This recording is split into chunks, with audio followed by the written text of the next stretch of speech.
કરજણ નગરપાલિકામાં પ્રમુખ ઉપપ્રમુખ માટેની સેન્સ પ્રક્રિયા હાથ ધરાઈ। આગામી 5 માર્ચના રોજ પ્રમુખ ઉપપ્રમુખની વરણી થશે। કરજણ નગરપાલિકાની રસપ્રદ બનેલ ચૂંટણીમાં ભાજપાએ 28 બેઠકોમાંથી 19 બેઠકો મેળવી વિજય હાંસલ કર્યો હતો। પાલિકામાં 19 બેઠકો સાથે સ્પષ્ટ બહુમતીથી ભાજપાએ નગરમાં જીત મેળવી હતી। ત્યારે આગામી 5 માર્ચના રોજ નગરપાલિકા ખાતે પ્રમુખ ઉપપ્રમુખની વરણી માટેનો એજન્ડા પાલિકા દ્વારા સભ્યોને બજાવવામાં આવ્યો છે।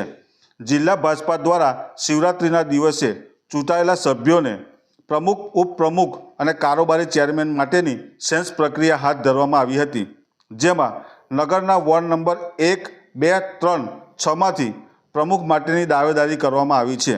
પ્રમુખ માટે સામાન્ય મહિલાની સીટ હોય, જેને લઈ 5 મહિલાઓએ દાવેદારી નોંધાવી છે। બીજી તરફ ઉપપ્રમુખ માટે 2 સભ્યો અને કારોબારી માટે 3 સભ્યોએ દાવેદારી નોંધાવી છે।